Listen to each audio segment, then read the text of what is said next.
Bismillahirrahmanirrahim. Assalamu alaikum. Hi guys, how are you? Hope that you will fine. This is Sabir Hussain. Today I am going to teach you mathematics chapter is set.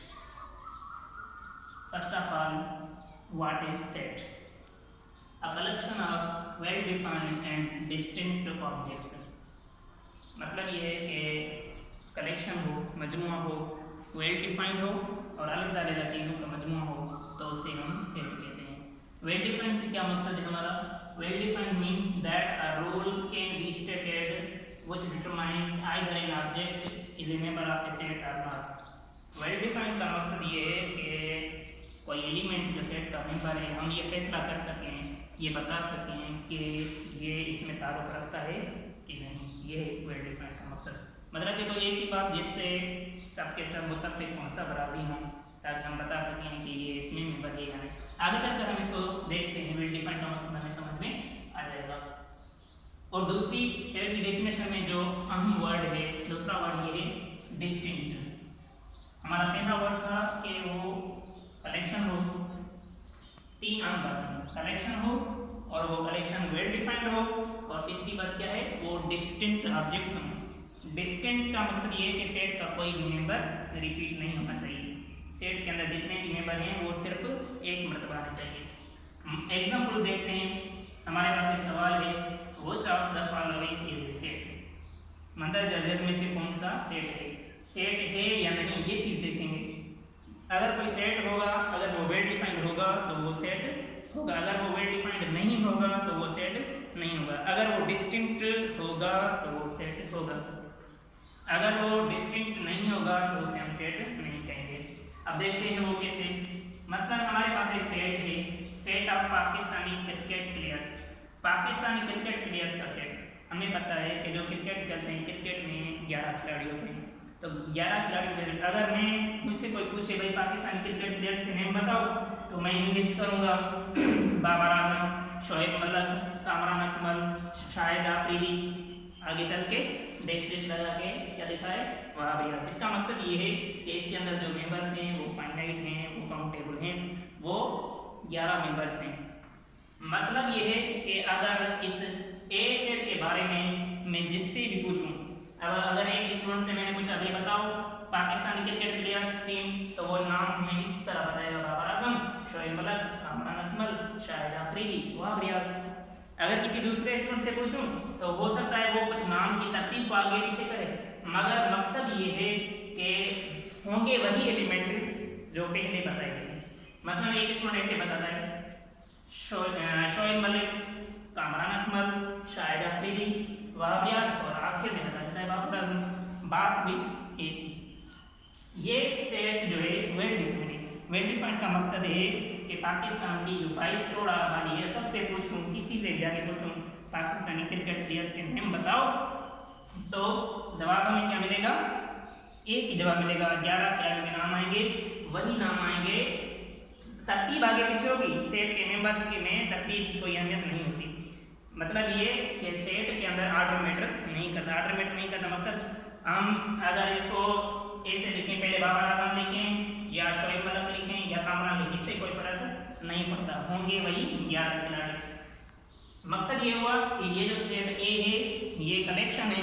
Collection है क्योंकि इसके अंदर नाम है, खिलाड़ियों के नाम, ये कलेक्शन है, और ये कलेक्शन वेल डिफाइंड है। वेल डिफाइंड से मकसद ये है कि एक ही राय जिससे भी पूछेंगे नाम, ये 11 खिलाड़ी आएंगे। और दूसरी बात, इसके अंदर कोई भी नाम रिपीट नहीं होगा और ये डिस्टिंक्ट है। ऐसा नहीं कि बाबर आजम यहाँ पर भी लिख दिया और यहाँ पर भी मैंने बाबर आजम लिख दिया, तो ये डिस्टिंक्ट नहीं होगा, तो ये हम सेट नहीं कह सकेंगे। तो लिहाजा जो ए है, पहले वाला जो सेट ए है, ये वेल डिफाइंड है और साथ ही साथ में ये डिस्टिंक्ट भी है। चलो आगे बढ़ते हैं। उसके बाद हमारे पास B, set of best players of Pakistan cricket team. Set of best players, अच्छे खिलाड़ियों का सेट। अब मेरी नज़र में अच्छे खिलाड़ी ये हैं, बाबर आजम, शाहिद आफरीदी। अब अगर किसी और से पूछें भाई बेस्ट प्लेयर्स बताओ, तो हो सकता है वो बंदा ये बताए फखर जमान, शोएब मलिक।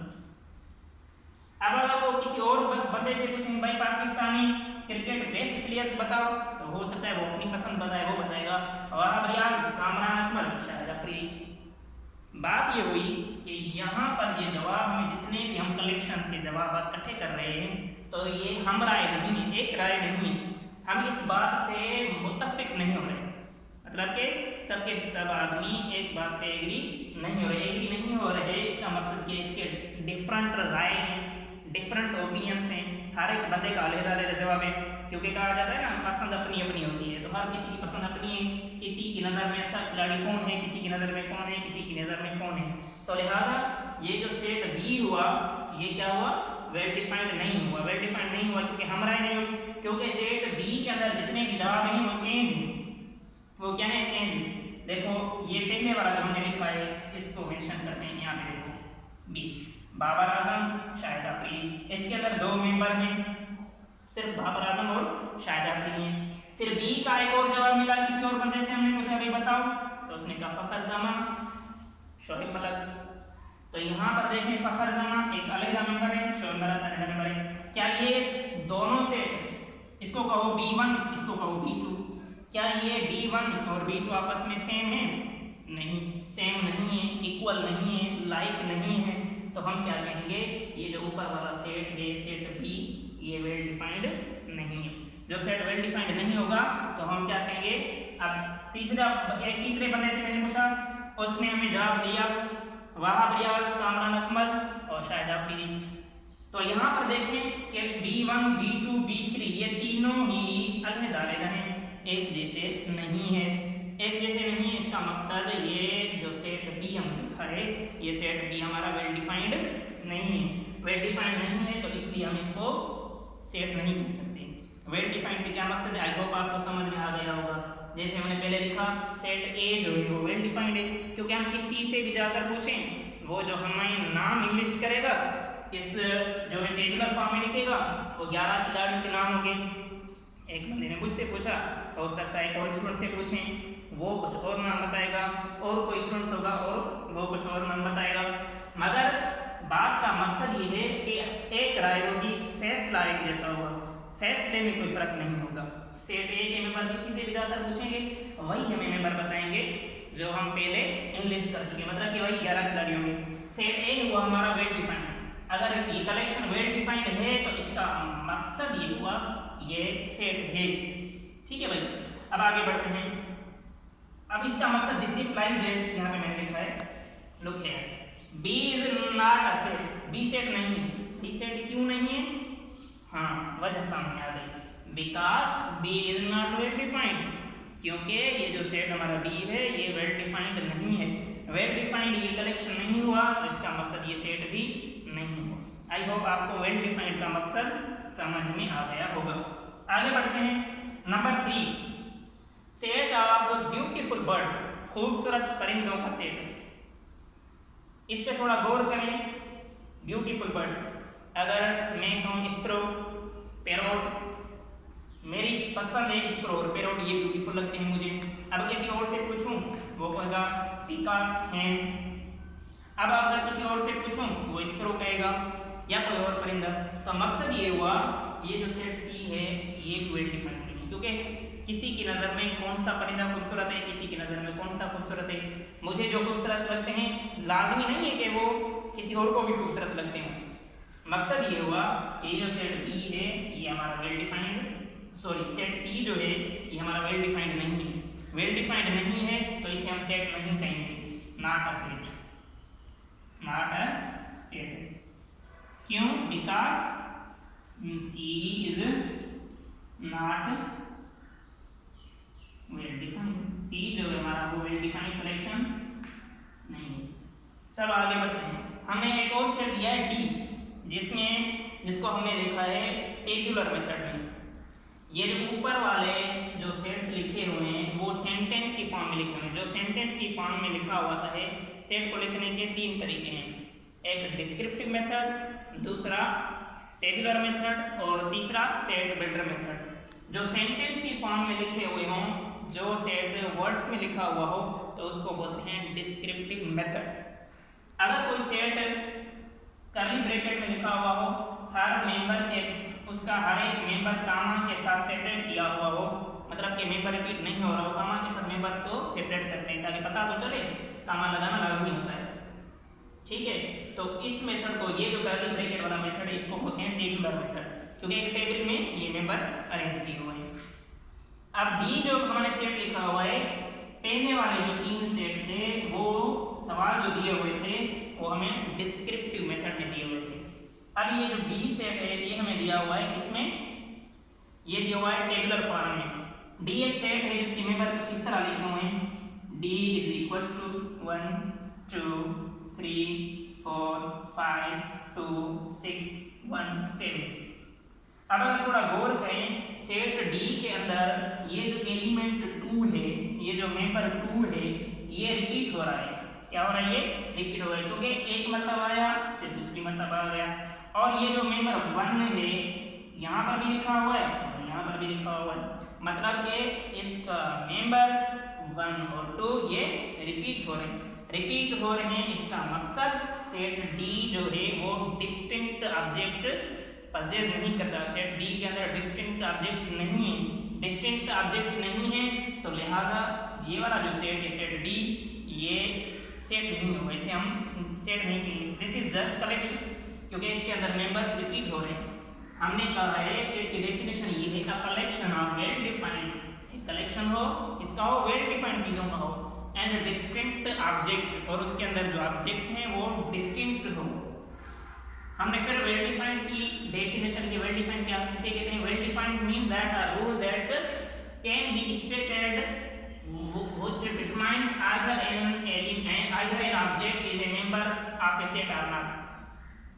हम ये बात पता लगा सकें कि फला मेंबर इस सेट में है कि नहीं, ताल्लुक रखता है कि नहीं, ये वेल डिफाइंड होने की डेफिनेशन है।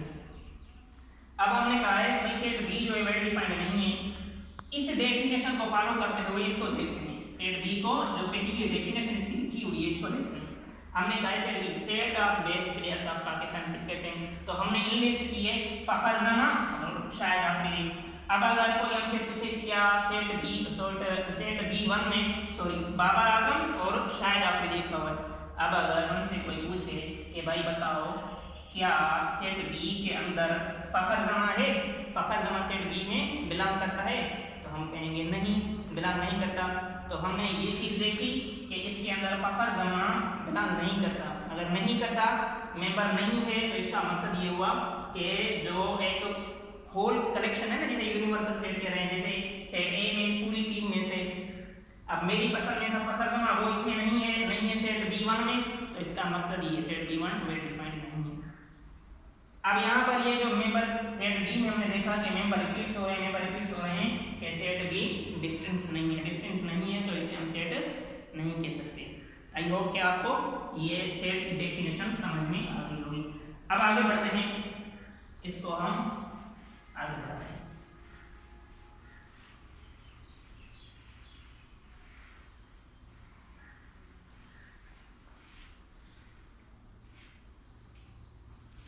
उसके बाद है, ठीक है, डिस्टिंक्ट मींस सेट के मेंबर रिपीट नहीं होते। अब आगे बढ़ते हैं, आगे हमारे हैं साइंबल्स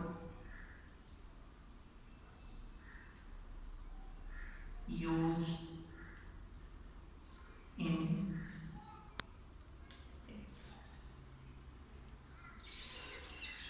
अब हम ये पढ़ेंगे साइंबल्स यूज्ड इन सेट, यानी वो तमाम की तमाम साइंबल्स जो सेट में यूज होती हैं, उन साइंबल्स का हम मेरा होना चाहिए। साइंबल्स मैथमेटिक्स की हाफ लैंग्वेज साइंबल होती है। मैथमेटिकल बेसिकली साइंबल एक लैंग्वेज होती है जो किसी चीज़ को हम समराइज करके शॉर्टेज लिखते हैं, तो साइंबल्स का हमें अलग होना चाहिए। अब देखते हैं,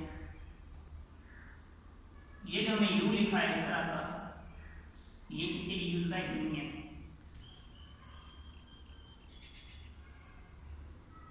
ये इंटरसेक्शन होता है, ये साइंबल है।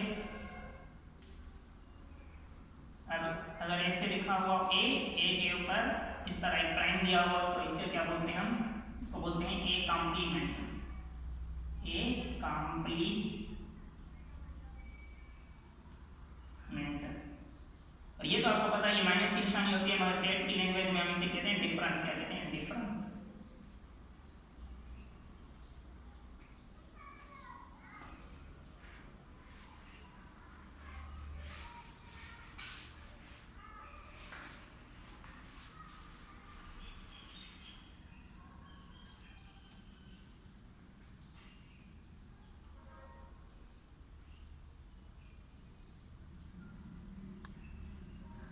ऐसे भी लिखते हैं या फिर कैपिटल एक्स लिखते हैं। ये होता है universal set.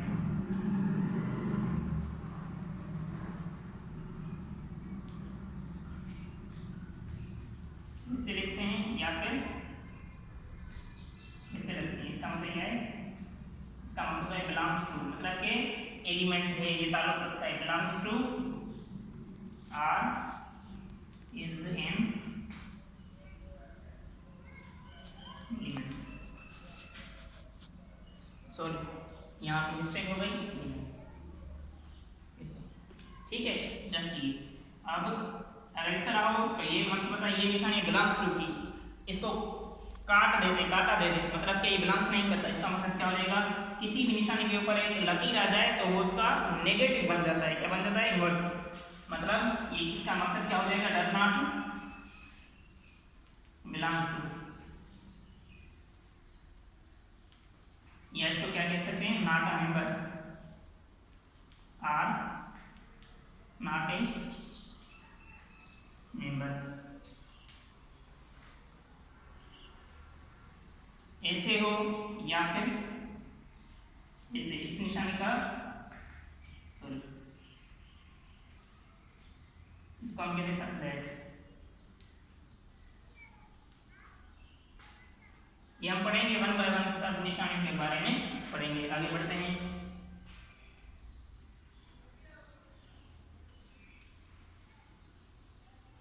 There exist for all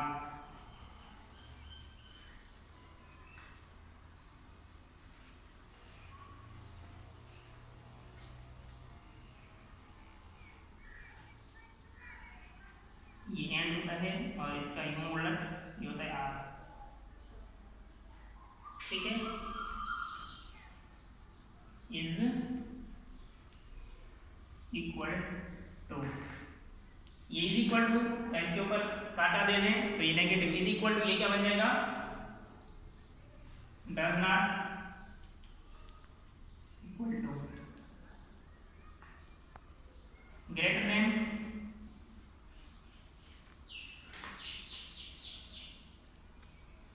ये लेस देन।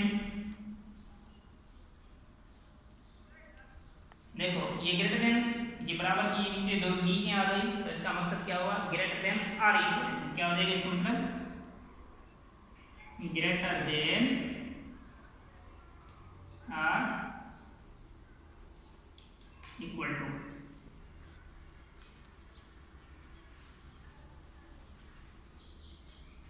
सिमिलरली ये लेस देन, ये हुआ लेस देन, अब ये देंगे बराबर की निशानी कराती है इस तरफ, तो ये क्या हो जाएगा? Less than or equal to,